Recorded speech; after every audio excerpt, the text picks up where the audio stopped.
welcome in everybody to a very special Monday Smash Florida State Roundtable. We got to get caught up on all the comings and goings of Florida State's fight against the ACC legally. Obviously, Clemson has joined said fight.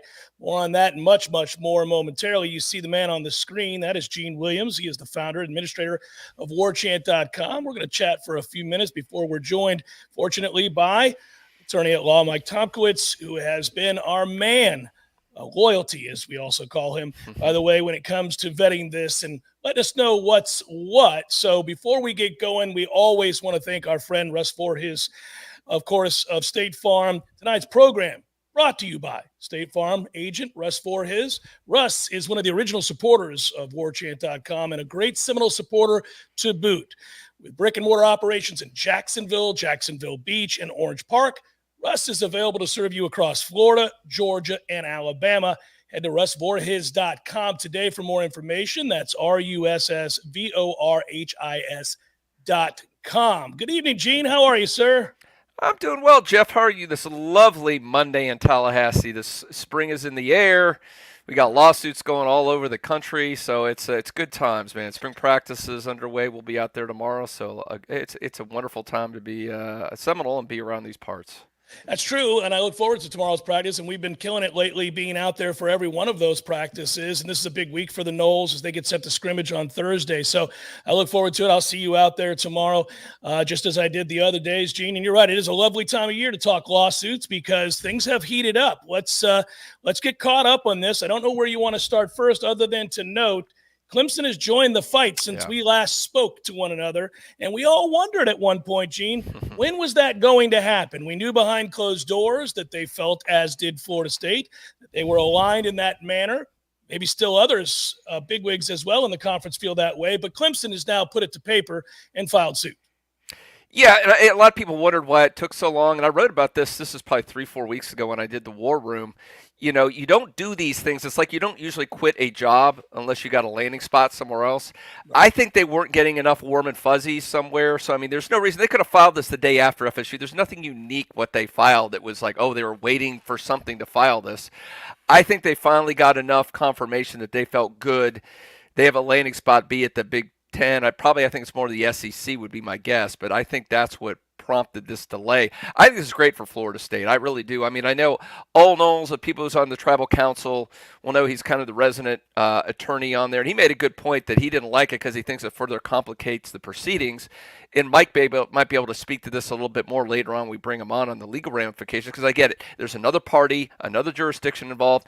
And I think all of us, the fear is if the ACC is really hell-bent on digging its heels in and all they want to do is delay, and just pull everybody down with them as long as they possibly can. Yeah, it could be bad, but I think if you look at a macro level at this thing, go, okay, any little scintilla that there was some hope for the ACC to stay together, and they were playing the Baghdad Bob role. They were saying nothing to see here. FSU's a renegade program. ACC is great. And Jeff, you saw this. Some national media were actually peddling that nonsense too. Yeah. You know, they were playing along. What are we doing here? So I think that's out the window. You got the two 500-pound gorillas in terms of revenue, TV ratings, wins and losses, traditions. They're there at leading the charge. There is no doubt now the ACC is done, and I think this will expedite getting the players to the table.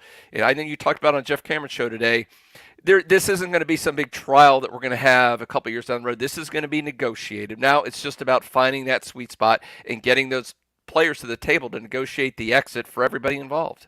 You know, it's interesting, Gene, you bring up the fact that the two heavy hitters of the conference have joined forces. Some are waiting for North Carolina to do it after we saw some very strong verbiage from their Board of Trustees chair, John Pryor. I can get to that in a moment and read to the folks what he had to say. You first broke it on the Warchant boards, Gene. I remember reading that and seeing that quote and thinking to myself, well, that is certainly stern and straightforward, right? But before we do that, you just mentioned the legacy of Florida State and the asset that Florida State is and where they rank. We actually have a graph for that, Gene. Let's pull that up now, guys, to show you, if you look at games between, and look at the years, by the way, that's the amazing thing. So this is when Florida State was down. They are just behind in terms of television ratings here. Viewers, Nielsen rated games played between either Power 2 or Mid 2 conferences. Here you go. Florida State's only behind Michigan, Texas, Notre Dame, Ohio State, and Alabama. So in a stretch of time where Florida State was largely down, they still maintained a level of viewership that is, I won't say second to none, but only behind 4. It is remarkable. Yeah, it is. In the right, you looked at right ahead of Georgia, who has been pretty damn good the last few years. And you got to give credit. TJ Altmore does this on Twitter. He's a good follow. He does a lot of, whether you're talking about endowments, enrollments, Olympic sports, TV ratings. He puts a lot of cool graphics up for this kind of conference stuff. But no, he put this one up the other day, and it solidified, I think, what we all knew about Florida State and where they stand. And like you pointed out, Jeff, what's amazing, this was not a great period for Florida State. I mean, you're talking from 2016 to this past season. I had the records down somewhere, but yeah. So I looked at this. During this time, FSU was 59-40. So just slightly above average. They'd won one ACC championship game. Obviously, never got to the playoffs. Obviously, should have one year and got screwed. During the same period, Clemson, who was all the way down, where are they, like 10th? Yeah, somewhere down there. They were 95-16, won 7 ACC titles and a couple national championships. And FSU still had about, I think if you look at that, about 1 million more per viewer. And when you start comparing not just Clemson, but compared to the LSUs, they're way ahead of Florida. They're ahead of Georgia. Look at the schedule. Florida State's playing Syracuse, BC, Wake Forest, Virginia. Those schools week out and they're playing nobody. So they are carrying the load for those TV ratings. Imagine FSU playing Penn State, Ohio State, Nebraska, or put them in the SEC playing those teams. What kind of a ratings juggernaut they would be. So I think what this points out is Florida State is incredibly valuable property. And they will have a landing spot because there's no way a Fox or an ESPN would not just jump at the opportunity to bring that ratings monster to them. And in the terms of the Big Ten, grab that market share in the Southeast where they currently do not have a presence, and then throw an arrow right at the ESPN and the SEC. You do wonder about the horse trading behind closed doors now, Gene, because of that fact, right? We've all thought all along, because of the contentious nature of Florida State with the SEC, obviously with the ACC, we thought, well, they'll probably end up in the Big Ten. But we don't know when it's TV networks doing the battling, what kind of deals that have been made. Most recently, ESPN signing, obviously, with the college football playoff for $7 billion plus. Was there a trade-off? Was there an understanding between, say, ESPN and Fox? Okay, well, if we do this, you get Florida State, Clemson, and North Carolina. You get something. It's something to think about. Everything's on the table when we're watching a massive shift in the way that we view college football and the way that college football aligns itself. I do find it interesting, too, if you think it's going to get weightier now that Clemson has joined the fight, some worried that it will muddy the waters a little bit. I think this quote, Gene, means that North Carolina is very close to doing the same thing. This is from John Pryor. I think what Clemson is doing is 100% proof positive that a significant portion of the membership of this conference is unhappy. I don't see how anyone's best interest for the ACC leadership to try and browbeat its member schools from getting access to information and being transparent. That's kind of the case that Clemson's making. I think this shows that what is supposed to be a member-based organization is not being led in a way that represents the best interests of all the members, but instead really represents the bottom tier of the membership at the expense of the top tier. Brutal line, by the way, which is why Florida State and Clemson are doing what they're doing. He goes on to say, I think we all recognize that change is hard. Sometimes change is exactly what is needed. We all have to fight the comfort of complacency. And I think that now is the time to be very open to pursuing all options, including those beyond remaining in the ACC. I mean, it doesn't get any more blunt than that, and that is the darling of the ACC. That is North Carolina. Yes. That is UNC Board of Trustees Chair John Pryor. That is the flagship school. And like I said, that's an arrow to the heart of the ACC wine and cheese crowd, because that's just the death of it. He's not an idiot. He didn't do that off the cuff. There's obviously something behind that. And I think you're right, Jeff. I think it's just a matter of time. Strategically, they're going to find out when they're going to also join the fray and join that lawsuit. I think we know, Jeff, and I'm curious to get your take on this. And we got a lot of people participating in the chat too. I mean, these are the three teams we think have an absolute landing spot. I think there's a lot of gray area after that. You get into the Miamis, the Virginias. I don't know where they fit, if they would fit in one of these major conferences, or do they restructure the ACC, or does the Big 12 then start rating whatever's left of the ACC if it breaks up? I'm curious. It's interesting to note that I think you're beginning to learn the Miamis of the world maybe are disinterested. Well, they came out with a statement. They were all for the ACC, so it tells me what I said before. They do not have a landing spot. No way they would say that if they had a landing spot. And I want one more thing before we bring Mike in and get his expertise and we begin to ask questions from the chat. Have your questions lined up and ready to go for Mike, because Gene and I, even though Gene has a law degree, I do not. We're not going to pretend to be active attorneys. No. We're going to let Mike do this. We're going to let him do this. But I thought this was interesting too. Since we last talked on this subject, it's been a minute. We've talked off the record together, just hanging out. But we also learned, Gene, that the ACC's television deal with ESPN is not guaranteed through 2036. It's only guaranteed through 2027, and ESPN has a unilateral option to extend the deal if they want or not in 2025. Yeah, so, I think it comes up February 2025. They could just say, but I think that's where this comes to a head. It'd be very easy at that point. They just don't renew. They realize the rating's on the wall, get everybody to the table, you don't renew it. Boom, we're done. Right? That's the end of the ACC as we know it, and they'll have to restructure whatever. But no, that is fascinating, and I think that's a great thing that's out there. And that even got extended. I think it was supposed to be even earlier, and that's one of the things Phillips unilaterally extended that date.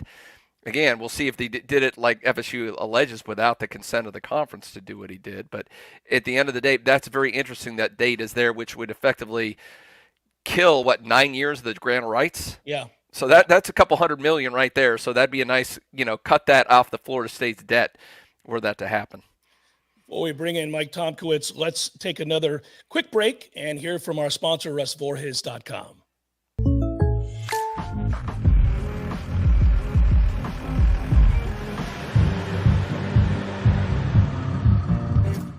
Contact Russ Vorhis for an auto quote today. Appreciate you, Russ. As always, I'll see you out and about. He's a big-time supporter of Florida State through and through, and, of course, what we do here at Warchant, and we appreciate it. There's Mike Tomkowitz joining us now. Mr. Loyalty, how the hell are you, sir? Pretty good, Jeff. How have you been? I've been great. It's good to talk to you again. Of course, you're joining me and Gene, and we've got questions for you, and so does the chat. Good to see you again, buddy. Good to be here. Man, a lot's happened, hasn't it? Yeah, it has. Let's start with the latest, right? Let's go back and look at Florida State's situation up in North Carolina. What did you make of what happened during that proceeding with the judge saying that he'll make a decision by the 9th of April? So just to begin, that's pretty typical for the judge to say that he's going to take everything under advisement and he'll come up with an order. He wants to be careful about what he's going to say, so he didn't come off the cuff. This is not some easy lawsuit where you're counting chickens and one guy's right, one guy's wrong. There's some complex things being argued, and so I think the judge prudently wanted to stop and research it after he had some questions answered. But to back up, the exciting part of this hearing was this was the first time you got to see all the players live in North Carolina and see what they were bringing to the table as far as legal skill set, how they presented their motions and argued their arguments. And Judge Bledsoe is a great judge. I watched the video, and I thought that he did a really good job. He's a long-standing judge. He's been practicing 40 years. He was with a pretty decent-sized firm.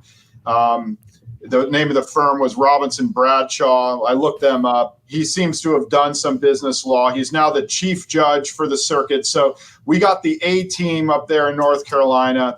I thought that he was prepared. Sometimes you go into hearings and the judge hasn't reviewed everything that you've submitted or doesn't ask any questions that indicate that they've reviewed everything you've submitted, even though they say they've reviewed everything. So I found that Judge Bledsoe was pretty well informed. What you're looking for with the judge when you're in the hearing is you want to see how he's asking questions to the different sides, and does he seem to have a better grasp of one side's arguments versus the others. So that's what I was paying attention to when I was watching Judge Bledsoe, and I thought he was pretty prepared. I thought that he had a certain slant in it that we'll get to, but on the legal side of things, you also look at what the lawyers are doing and how they're presenting their cases. And so for FSU side, we had the guy, Bailey King. He's with a big firm called Bradley Arendt. And then on the ACC side of things, you had James Cooney. And lawyers are modern day gladiators, if you ask me, especially in litigation. They're going in there and they're jousting and they're making arguments. And so you're constantly looking at who performs better in the courtroom. And I thought they both did a great job. But if you had to ask me which one did better, I would say it was Mr. Cooney for the ACC. If you look at how smooth his presentation was, he was very relaxed. The man brought a PowerPoint presentation, which he submitted to the court ahead of time. On the other side, Mr. Bailey King thought that he was representing the ACC from the outset, had to correct himself. No, I'm here for FSU. He did a great job, but it just wasn't that kind of, smooth attack that you saw from Cooney. So I thought the hearing was very interesting to see, and I was really appreciative of whoever videotaped that and put that up there. Mike, I thought it looked like the difference between young and old. Young looked nervous, old looked like a wily veteran.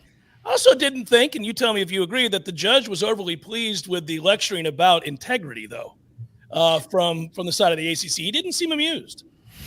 No, but that's the kind of thing that would be easy for you as the judge to kind of hammer the side on and say, hey, look, that's not right. I'm going to come down on you and kind of chastise you a little bit because he wants to seem fair. So how do you do that? You try to get into it with both sides. And so I think that Judge Bledsoe is a great judge. I think he's going to do a great job here. And I don't think he's going to be unfairly biased one way or the other, either by his pedigree as a UNC grad or by virtue of sitting on a circuit court in North Carolina. Let's get to some of the questions for you, Mike, from the chat here. We have several lined up. Feel free. You've got plenty of time and a big window here. You want to add to any of these things beyond the initial question. We all really greatly appreciate the information. I'll start with Genetics 56. If this ends up in federal court, would discovery begin prior to that? That's a great question. So if it gets removed to federal court, then the proceedings below would stop. If they start doing discovery now, then obviously discovery would begin. Perhaps the parties would agree that they would continue discovery even though the case was being removed to federal court. I think that there is a chance that it gets removed to federal court, especially if one side in particular thinks that they're getting an unfair shake from the judge. But like I said earlier, I think Judge Bledsoe proved to be very competent. He was well researched and read, asked good questions, tried to appear fair for both sides. So I don't know. I don't think the prospects of it getting removed to federal court are great, but we'll just have to see. It could be a strategy or a tactic used by whoever loses the initial hearings to slow things down. Certainly from the Florida State perspective, if the judge denies the motion to dismiss and motion to stay, which would be my prediction in this matter, one way that you could try to slow down North Carolina from ruling on the issues would be to try to evoke federal jurisdiction, have another hearing before you even get to the real meat of anything. Mike, I want to follow up on that. How devastating a blow would that be, if at all, if Florida State, you said you get the sense that it will be denied if the judge rules that way? Well, I don't think it's a devastating blow. I think that most people would have picked it if you just asked them before anything was pled or argued in a courtroom. Do you think that the motion to stay or motion to dismiss would be granted? It's always a tough thing to get to. If we wanted to get into the legal arguments about the first filed rule and all that, the ACC is arguing that they cured it by having a vote after the fact. Maybe that's the case. I think the judge kind of indicated there were other things, even beyond first filed, that dictated that the lawsuit should be decided in North Carolina, including that this was a North Carolina contract involving questions of North Carolina law, and should a Florida court be deciding those issues. So, I mean, I think that in fairness, most people would have said it was somewhat of an uphill climb to win the motion to dismiss or the motion to stay from the outset. Hey, Jeff, if you mind if I jump in, I want to ask Mike something about this because a lot of people brought it up. The impact, I want to ask you about the impact of Clemson filing their case separately and what that does to this. And then Jeff and I discussed earlier, and there seems to be a little writing on the wall that North Carolina could also be joining in. Does this potentially make things even more complicated from the legal perspective? You've got different venues, different parties involved. And I guess going back to your last question, would this increase the chances of federal court because you've got so many variables going on here? That's something I haven't really considered, whether or not they could somehow try to combine all of them in some kind of class action or multi-district litigation sort of situation. But I don't think any of that's going to happen. But I do think that other folks getting into the mix is good for Florida State. What we want is a bunch of activity, the ACC having to spend money, hire lawyers, litigate in different jurisdictions, and try to fight the war on multiple fronts. This is a classic military tactic. You attack from the flank on both sides and just create a lot of chaos. That's what we're doing here. So are there downsides to it? Certainly. North Carolina filing its lawsuit in South Carolina, now they have the ability to try to control the narrative and dictate where this goes. And Florida State might find itself fighting Clemson and how it's litigated and what's conceded and what points are brought out. That's a problem. But I think on point, you want to have multiple people inside of this arena, all with their gladiators, hacking it out, trying to take shots at the other side. So I think that I haven't reviewed Clemson's complaint yet. I wanted to do that, but I just haven't had time with all the real work that I'm doing. But, they make an interesting point from what I've read in the reporting that Clemson's saying, well, that grant of rights really only says that you have a right to broadcast our games while we're in the conference. It doesn't mean that you have the right to all of our games during the pendency of the grant of rights. I think those things are good. The more that we can inject different interpretations and potential ambiguity into it, the more likely you have the agreements thrown out, because courts don't like unclear agreements where parties are thinking that they mean one thing and then it turns out that they mean the other. Mike, I'm going to get to another question in a second, but to follow up on that, Clemson also said in their suit filed in South Carolina that the ACC's exit fee is unconscionably high and unenforceable, something similar to Florida State has said, and others, as you delve into these matters where it's happened in the past, for example, Maryland arguing that as well. What do you make of that? I thought that was great, honestly, and they even went a step further and added for support that wasn't in the Florida State lawsuit that these other conferences don't have draconian exit fees. Big Ten doesn't require you to pay a bunch of money, or the SEC.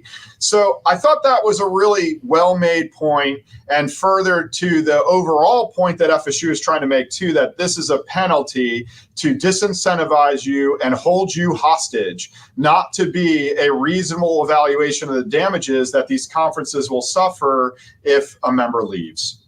Old Dad 77 wants to strike at the heart of this and gets right to it. He says, what are the odds the ACC settles and lets us leave for less than $200 million and we find out about it this summer? That's the over-under that I would choose too if I were him. So I like his selection of $200 million over-under. If I had to take a line, I know you're a bet man, Jeff, I would choose the under on that, but we'll just have to see. I think there's a lot of great arguments about the unexecuted ESPN option and just the penalty nature of it. I think it's clearly a penalty. So I think that we're going to pay money. I don't think it's going to be $200 million or more. Is that line somewhere in Vegas yet, Jeff? You would know that. I have looked desperately to make that wager, but it is not. Great prop bet. Yeah, I'm with you. I think we need to do that here, guys, and put down a number, and then whoever gets closest gets a free round or something. Man, we gotta have some fun with that. I may know some guys that'll take that bet. Let's make it happen. Let's do it. Nick writes, how could the ACC argue the unilateral extension wasn't material to require a vote, yet could cost the conference $1 billion? Seems the ACC would need to vote to accept that type of risk. That was the big contradiction that everybody's pointing out there. And I think even the judge heard that during this North Carolina hearing. It's a contradiction, and it's certainly material. I think that it's silly. I think the judge even chided the ACC lawyer about that. So I think everybody gets that. It's material to this dispute, and there's no way you're going to get around that. Michael wants to know, would the judge encourage a settlement before discovery, let alone a trial? So that's an interesting question, because judges aren't supposed to encourage settlement. Everybody's had that who's been a litigator, where a judge tries to look at one party, wink, wink, but you guys could sit down and work this out. Or, what if I referred you to mediation?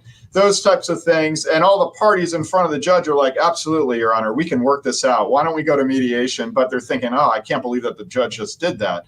So I don't think that he's going to really try to, especially with cameras on him, I don't think he's going to be out there saying, well, you guys should sit down and talk about this, because beyond, if this were like a family law dispute or something, maybe it helps to sit down and talk about it. But I don't think the parties are big boys here, and they've all kind of vetted through the arguments. And the reason why litigation is being explored here is because there's no real opportunity to talk. I think both sides have basically said that. Lee would like to know, and this is obviously maybe not a legal opinion, but just your opinion. I'm curious what your thoughts are with this, Mike. If North Carolina joins and sues the ACC, is there a chance the ACC drops their legal action? How many fights do you think the ACC would take on? How many need you to solve the conference? That's the question. So I don't think that North Carolina getting into the fight will really change anything. From my conversations with people handling the litigation, there was some expectation that Clemson would do exactly what it did, and that others may do what they're doing, what they may do or contemplating doing right now. So I don't think that North Carolina getting into it really changes it much, other than from the perspective of now we're stretching the ACC resources thin and making them fight arguments, perhaps contradictory arguments. That's what I'm looking for. I think it's going to be very interesting. And I think that it was intentional that Clemson was filing now as opposed to earlier, because they've gotten to see what the initial round and volley of the pleadings is going to be.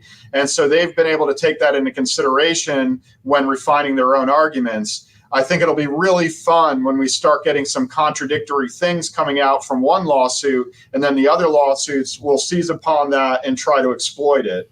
So, where's the tipping point on the number of schools? I think it's at dissolution or close. It's interesting to reiterate for people that maybe joined in late. Got to get here on time, folks. You miss interesting things. Mike thinks the more the merrier is a good thing. Right? You like to let everybody join in. Let's have everybody up in arms rattling the gates.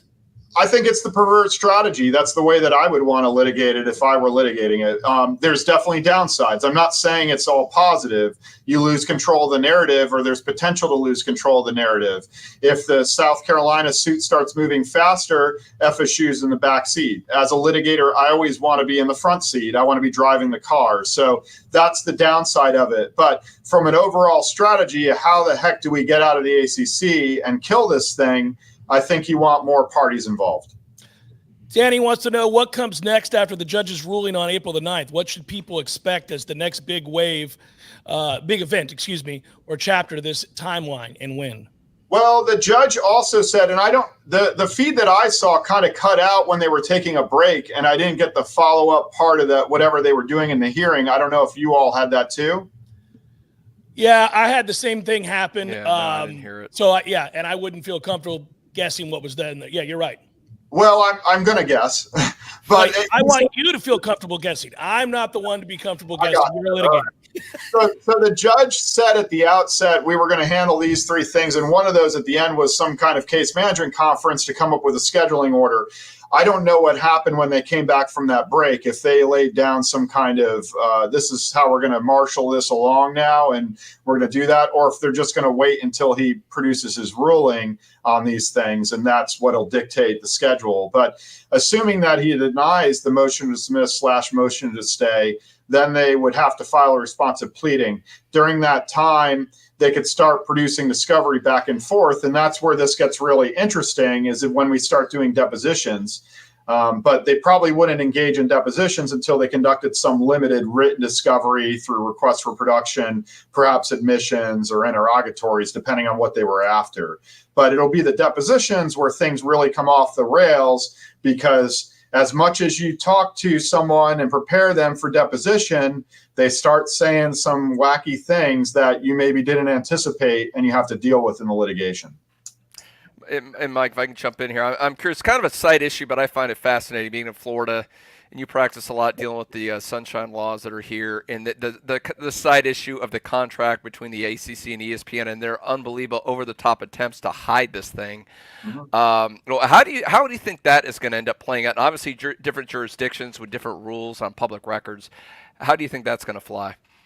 So without knowing what North Carolina law is and only having a background in Florida law and trade secrets and public record stuff, the general inclination of all judges is to protect trade secret and confidentiality. So if you come in there and you say, I've got this confidential information, the inclination of the judge, and I don't know what the standard is in North Carolina, I'm just going to speak from Florida law perspective, and I assume that North Carolina is probably similar.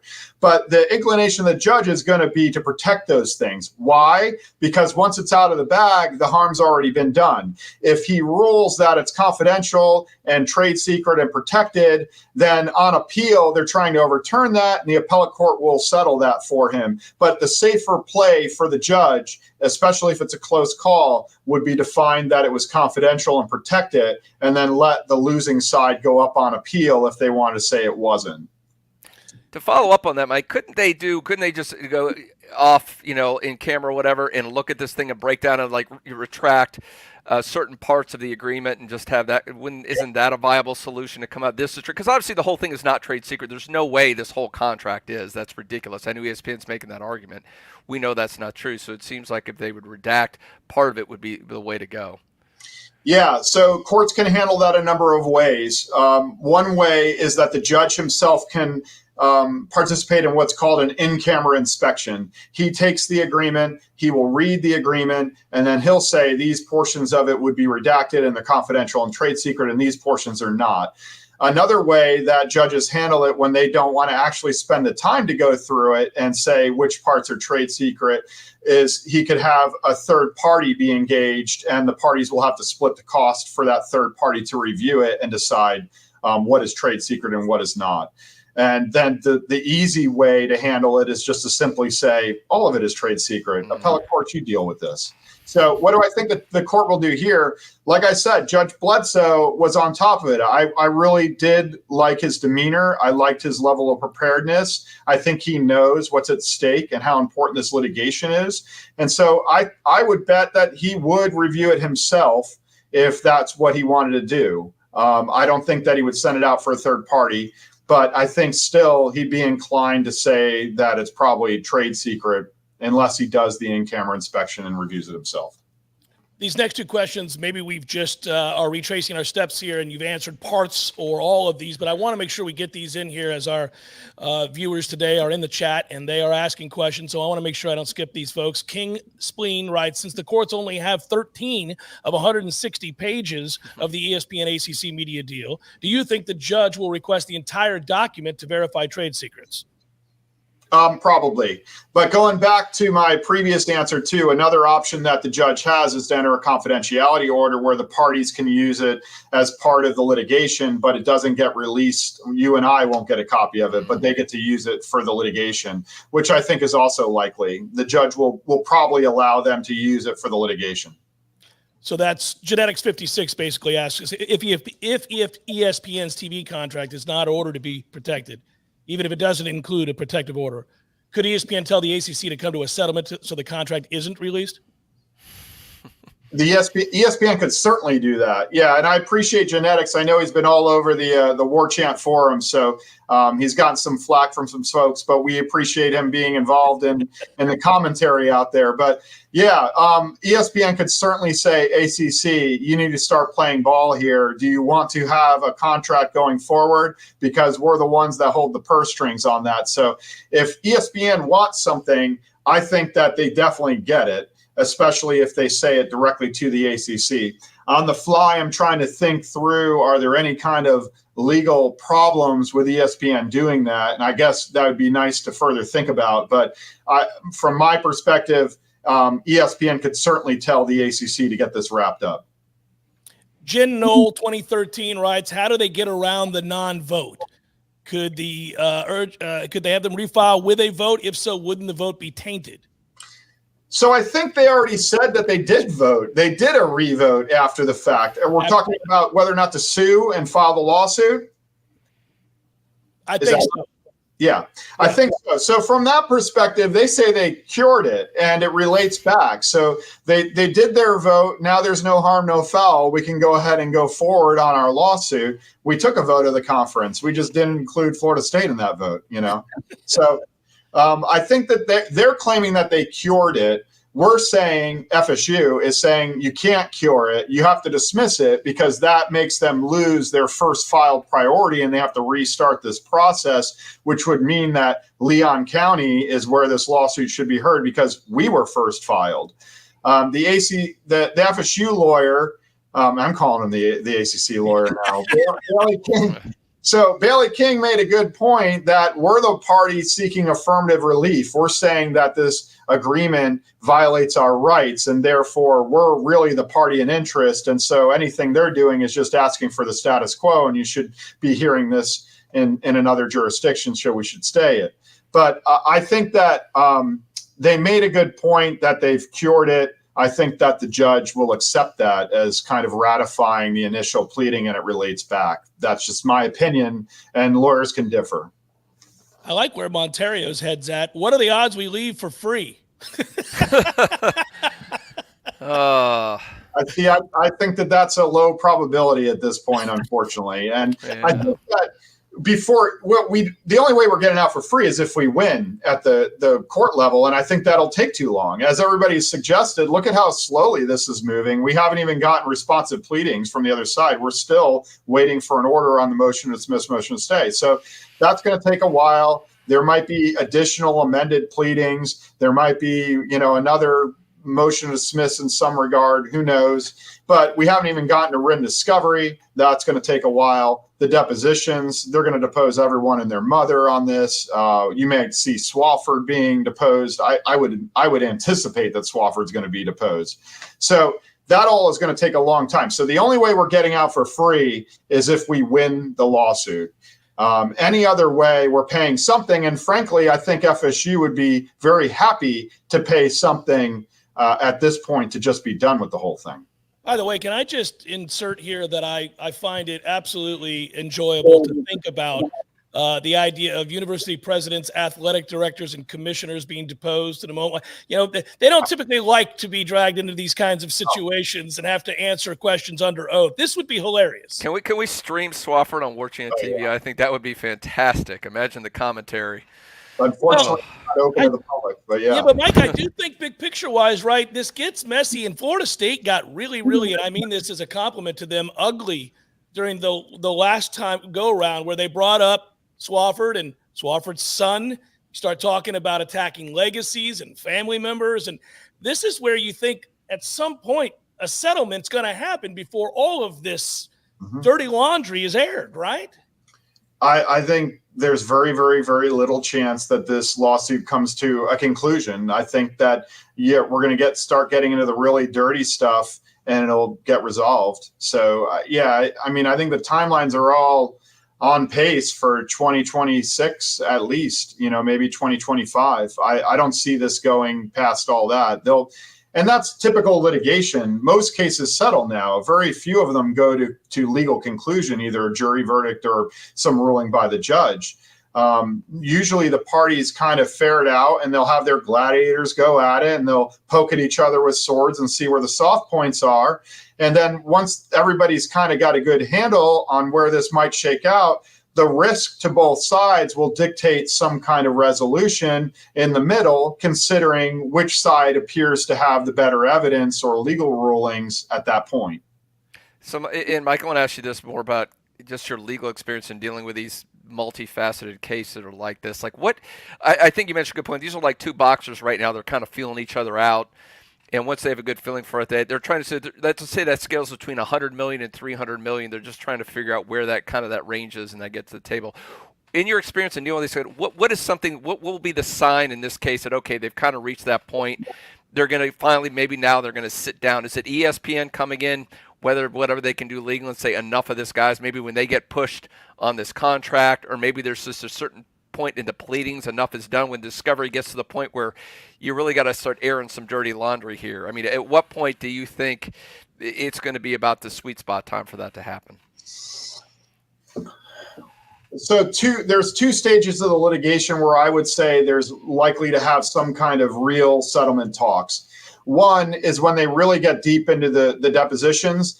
I expect that when you try to depose people like Swofford and university presidents, there's going to be a fight on whether or not you can even depose them. They'll have motions for protective order. They'll try to limit the scope of what you can ask them, all those types of things. So if there are critical depositions that, maybe some head honcho at ESPN, they want to depose, and ESPN doesn't want that to occur. And then we go back to this, ESPN tells the ACC, maybe it's time to wrap this up. That could be a tipping point, some kind of crucial deposition that folks don't want to have occur. Could be Swofford. The other time, if we do get through most of the depositions or enough of them, that parties file competing motions for summary judgment would be another benchmark time. And a summary judgment is when we say there is no dispute on the material facts here. It's just a matter of law on how to resolve this matter. When both sides start filing those, that's usually another good time to try to settle a case with the risk and the specter of legal rulings as a matter of law based on undisputed facts, when parties will try to cooperate and figure out if they could figure this out. Well, let's hope they put Kirk Herbstreit on that list of depositions. That'd be fun. I'll play the role of simpleton here, Mike. I got to ask you, how long? With everything you just laid out, what are we talking about in terms of a timeline to arrive at the place where these moments occur where something could be negotiated? I thought you were talking about how long until we depose Herbstreit, because yes, that too. I'm dying for that, man. Take me into this dispute, because I would love to sit down with that guy. But as far as timeline for resolve, I have a personal bet with a friend that it'll be done for us to play in another conference for the 2025 season. Okay. I made that bet like months ago now, so I'm not sure how I feel about it at this point, but the money's on the table already. So I'll stick with we'll play in another conference for 2025. Hey, by the way, real quick, I wanted to circle back on this because Tony's question in the chat was interesting to me. Clemson claims they never voted to sue FSU. If that's true, how could that affect North Carolina's proceedings, if at all? Mm-hmm. They needed a certain threshold. I believe it was 3/4 of the members. And so they actually didn't need Clemson nor FSU, obviously, in order to reach that threshold. So what they did is they had a vote without noticing a vote. They just gathered up enough folks to vote for initiating the lawsuit, and they said that was fine. And so I guess they got 10, which I think somebody reported Miami was in there too, as far as voting for the the lawsuit to occur, which is wow. I'm really surprised by that. They're just throwing in the towel and relegating themselves to the B tier. It's a beautiful thing, though. As soon as I read that, I went, "Oh, they're screwed. They got nothing. They're trying to bring us all down. They're like, hey, no, you can't leave us." Miami's just setting the stage. They can't wait to be in the Big 12 and have UCF as their big rival. Man. Yeah. What if they get stuck in the ACC and have to continue their vicious rival with Duke? Yeah, what are some of these bottom schools in the ACC going to do when there's no more ACC? I mean, does the Big 12 even want people like Duke? Van they want to beef up their lacrosse. Come on now, Mike. You want to own lacrosse, you need the ACC. Little field hockey action. Now, he may have missed the very beginning where Mike spoke on this, but I'll give you a chance to expound again for people that joined late. Mike, I think people want to know if this is true, so it's good. He writes, the question simple, based on watching the North Carolina video, do you feel that the judge is going to be fair? Yeah, I would say that the judge is going to be fair. With that said, everybody, every lawyer that's in a courtroom, every judge that hears a matter wants to be fair. The problem that you have sometimes is inherent bias. And so the Judge Bledsoe, I think, definitely wants to be fair. He seems to be very well prepared. He was balanced in the courtroom. I think in me listening to his questions, I came away with the impression that FSU would lose that motion to dismiss, but we'll see. His inherent bias is he graduated from the University of North Carolina. He's an older guy. He's been practicing 40 years. He's probably well into his 60s. Does he really care one way or the other how this shakes out? Is he a huge college football fan? I don't know. Maybe he would recuse himself if he felt that he was. But I think we're going to get a very fair shake from him. He seemed to take this very seriously. and I thought he was well prepared, which is all you can ask for in a judge. Well, it's nice to note that he's a North Carolina grad. Carolina wants out, Mike. He can expedite the process. Hey, if we were reading the tea leaves, then you would like that he's a North Carolina grad. What you don't want is James Cooney, who is the silk stocking, like wine and cheese all the way, with a BA from Duke University and a JD from the University of Virginia. So he's all ACC silk stockings. Man, he's got a tattoo. Yeah, he is all about. He's probably weeping himself to sleep these nights, looking at the disarray the ACC finds itself in. But if he's out there and he's listening, I do want to go in the thumbs up, because the man was on fire. I thought that he was a really great lawyer and advocate for his client, as much as I want them to lose. Gene, do you have any follow-ups for Mike? Yeah. One thing I want to ask Mike, and Mike, you're aware the ESPN has a unilateral ability to extend this thing, and I think the deadline is February of 25. And I know we all want FSU to be in a conference by 2025, another conference.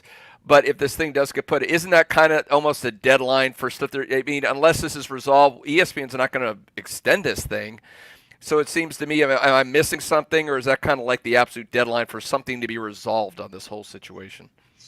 So, yeah, if you're ESPN, do you really want to execute your option agreement while you've got all this turmoil going on and you don't know who's going to be in the conference? I don't think that you do. So they're going to wait till the very last minute. They'd like to have this resolved before they consider that. But to me, it seemed like they had already decided that they weren't interested in renewing the ACC on these terms, because Swofford had to bend over backwards to get an extension for them to consider the option. So I think that ESPN was already inclined not to really renew the ACC, but I mean, who knows? So I think they're going to sit there and wait till the very last minute. You're right, Gene. It could be a tipping point at that point. If ESPN comes to the end of this and says, well, we're just not going to renew, maybe everybody changes their tune, because what's the ACC going to do?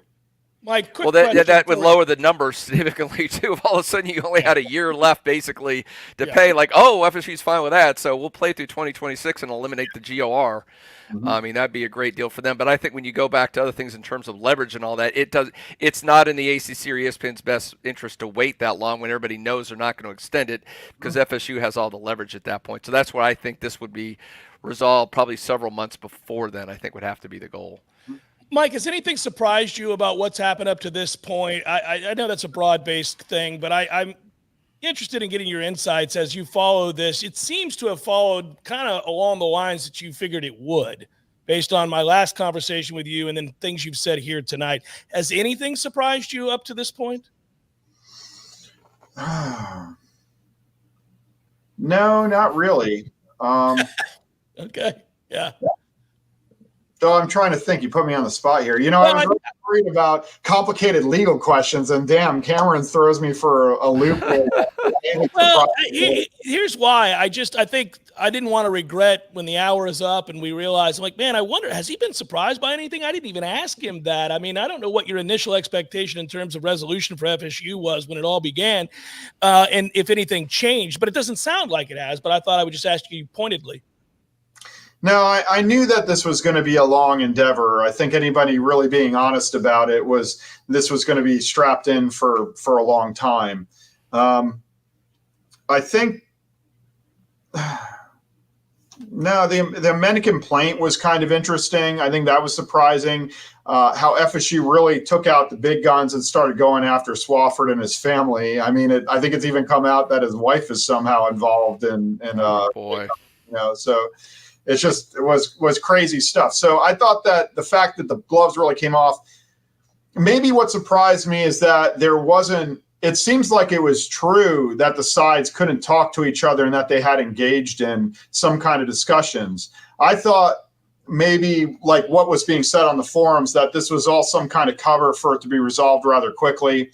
Maybe that was true, and that you would see parties trying to work something out sooner rather than later. I don't know. I knew the litigation was going to go a long way, but I didn't think that the ACC was going to fight as hard as it apparently is in its pleadings and taking shots at FSU and saying, well, okay, there's something that's surprising to me. The ACC accusing our lawyers of committing felonies. That's a little shocking.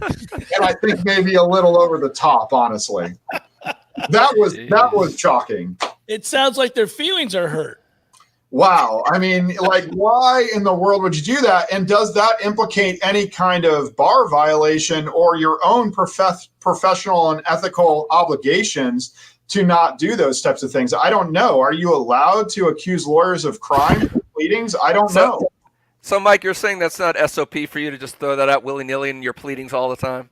Whew. I mean, usually in litigation, it's adversarial enough. You want to down the volume. You don't want to really rile them up and start accusing them of committing crimes.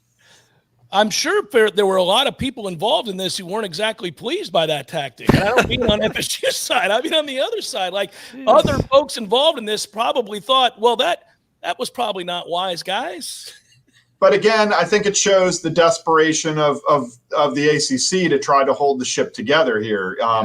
It's really all of their jobs depend on maintaining the ACC. So if the ACC goes away, there's a lot of folks that are going to be trying to work for the Big 10, the Big 12, and any other conference that's still outstanding.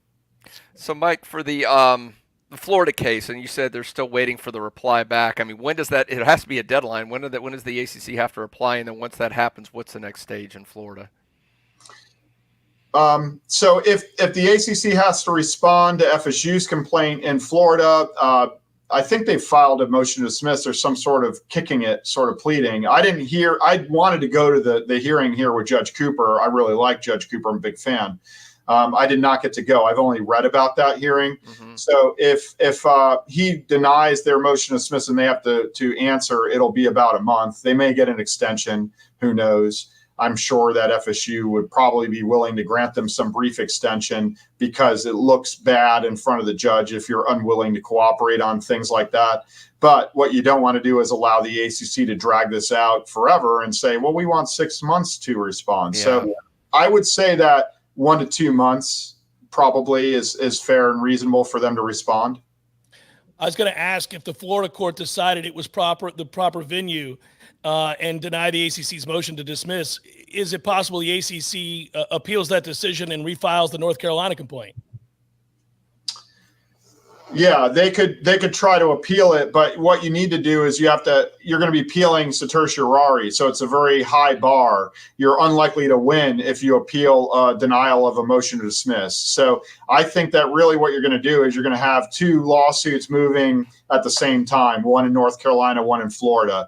They certainly have a right to appeal in Florida, the ACC, if they were to lose their motion to dismiss, but when you go up on certiorari, which is an appeal in the middle of a case, like usually you have to wait until the conclusion of the case and have a final order, and then you can bring it up for review. But if you want to appeal something in the middle, like let's say a discovery motion, then you have to go up on what's called certiorari. And certiorari requires you to do things like prove irreparable harm. So is there irreparable harm to the ACC if we continue with the litigation without hearing what could be an error on the motion to dismiss? That's going to be hard for them to decide. I don't think they're going to be able to prove that. You also have to show a likelihood of success on the merits, which you've already lost below. So that's another tough thing to do. So I don't think that the ACC would be successful in appeal. But again, like us, they may want to slow down the proceedings in Florida, so maybe they do throw something out there. They could open themselves up to their own, unprofessional conduct or sanctions motion that could put them on the hook for fees if our litigation team deems that is frivolous. Yeah, I keep coming at it from the angle of time. How long does this get delayed? How long does this get bogged down? What kinds of obstacles are going to be in the way that we should, as fans who are just eager to see this team leave this deadbeat conference and have an opportunity to succeed, equal to those that we are competing against? And, I realize that this moves very slowly. It doesn't sound like it's going to be anytime real soon, although you do have the bet. So I'm going to hold you to that. I have the bet. So, I think you have to think about it from the ACC's perspective, because does the ACC really sit there and think that we're not getting out of the ACC? I know that we had basically left the conference already and that we were not going to be voting on things and that we were not going to be getting payouts. them taking that position was surprising to me too. I think that only adds to this thought that the only way this ends is FSU and others leaving the ACC. And so if you're the ACC, what is the end game? Where are we going from here? Are you just going to try to collect the money from FSU and the others that leave and continue on as the ACC? Is that why you brought in Cal and SMU and Stanford? Or are you going to have some other thing to do? So I have to understand a little bit more about where the ACC is coming from and what they want out of this before we can kind of predict how they're going to litigate and when it will potentially end, I guess. But I'll stick with the 2025. I like it. Mike, thanks so much for your time and insight this evening. We'll be talking to you again, hopefully sooner rather than later, and we get some more insight or some sort of breaking news. But your expertise is greatly appreciated, sir, and I hope you have a lovely evening. Thank you so much. You guys have a great night. Hey, thank you, Mike. Have a good one. Mike is our go-to guy, and we'll have him back. Mike Tomkowitz will join us again, I'm sure, down the line. Gene, this has been fun. Yeah. Educational, too, and it's good to get Mike's opinion on stuff. You know, you never know. There's so much out there. You know, it's a message board, social media. I know you guys talk about all Jeff Cameron show, but I mean, really to summarize it down. And I'm learning that, you know, as much as these guys are feeling each other out, a lot of these procedural motions back and forth, there's really not a whole lot of substance that are going to come from this. But I think he pointed out, I like the discussion about you're going to get to a tipping point at some point down the road when you get into that discovery where it's going to become fish or cut bait time for the ACC. At what point do you really want to go in and get yourself really muddy and air a lot of dirty laundry and maybe piss off ESPN in the process? At some point, they're going to have to get to the table. We're all hoping that sooner rather than later, that hopefully FSU's out by this summer so they can go ahead and put in that official notice. And this is the farewell tour in 2024. We would all love that. And we can open up 2025 at home in the Nuke Doe Campbell Stadium against Alabama, whether it's a Big Ten SEC or it's an in-conference showdown. One or the other is going to be glorious.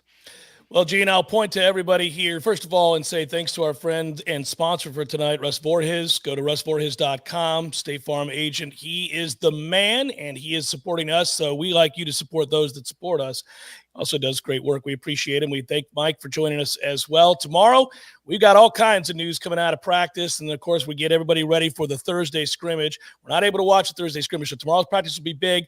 I know Wake Up Warchant will do something. I got Seminole headlines tomorrow. I know Ira will write about tomorrow's practice. So we've got you covered. Go to warchant.com. You want to become a member right now. Good Lord, you're safe. Should I scream it out?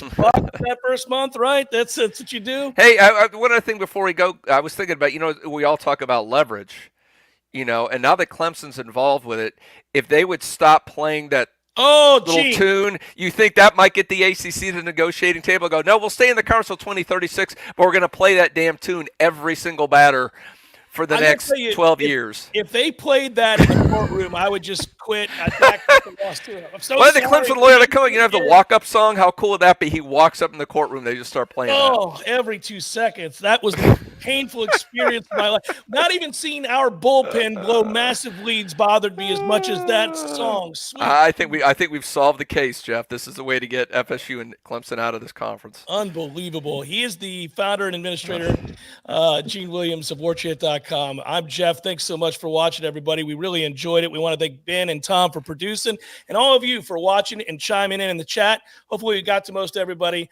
Thanks, Murat. We appreciate you, buddy. Thanks. Really, really appreciate it. Oh, I love his avatar. That's awesome. It is great. Have a good night, everybody. Talk to you later.